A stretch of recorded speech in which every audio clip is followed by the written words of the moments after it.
Los Angeles District Attorney George Gascon is facing legal action after a Game of Thrones actor filed suit over dismissed pedophilia charges. Joseph Gatt, best known for his role as then Warg on the popular HBO television series, is suing the city of Los Angeles, the LAPD, and the district attorney's office.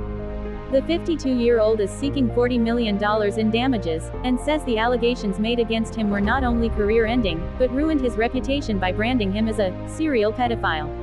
The charges stem from a 2022 arrest after Mr. Gatt was accused of engaging in sexually explicit online communication with a minor across state lines. He notes the claims were inadequately investigated prior to his felony charges being publicly announced in an LAPD press release. The alleged interaction resulted from a video on Cameo Mr. Gatt recorded for a fan's 16th birthday, before being contacted by the teenage girl via social media on multiple occasions. Mr. Gatt did respond, but according to the suit it was in a manner that was fully appropriate and consistent with typical celebrity fan exchanges. The two, however, never met in person. Cameo is a video-sharing website often used by public figures. Users can purchase a personalized video for the individual receiving it. This gives fans a chance to connect with their favorite celebrities with a video message for any occasion.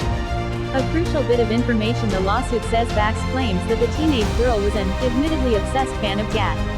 The 16-year-old went on to claim to have pictures of the supposed inappropriate conversations, but the defendants failed to interview or even remotely assess for credibility. Mr. Gatt was arrested in April of 2022 following a search warrant on his home. He called the act an invasion of privacy that deprived him of his liberty and freedom. Court records show the charges were dismissed in February of this year, after finding there was no sustainable evidence, and following forensic analysis, the minor in question fabricated the incriminating screenshots. According to the suit, officials allegedly withheld exculpatory information critical to Mr. Gatt's case and failed to take action for over 20 months following his initial arrest. The complaint notes the defendants showed reckless disregard for the truth, while acting with the knowledge that the pictures were not reliable, credible, or trustworthy on their face. As a result, Mr. Gatt says he was fired from 2 movie roles he had already been cast in, with scenes being cut or reshot from movies he previously filmed in. He was excluded or disinvited from premieres and immediately stopped receiving any future business opportunities.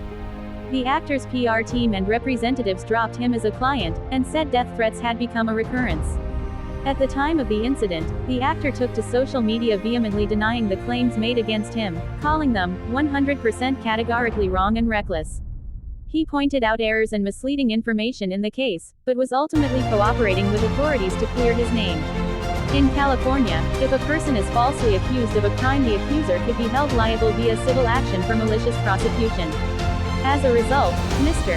Gatt is requesting compensatory, punitive and exemplary damages in an amount to be determined at trial, constituting his losses foreseeably resulting from defendants' misconduct for the suit. Meanwhile, Mr. Gascon has made headlines in recent months, after one of his staff prosecutors spoke out accusing him of intimidation tactics. Deputy District Attorney Tatiana Chahoyan said authorities showed up to her home to deliver a disciplinary letter after blowing the whistle on a memo from Mr. Gascon, telling prosecutors not to charge for crimes regarding street racing, a major issue facing the city of Los Angeles. In an interview with Fox, Ms. Chahoyan said she feared retaliation, adding her job was on the line because she said something my boss didn't like. Silencing people by threatening them with the police is literally a mafia tactic, and I don't work for the mob, Ms. Chahoyan said. The embattled DA is up for re-election and will face off against contender and former Attorney General Nathan Hochman to defend his seat come November.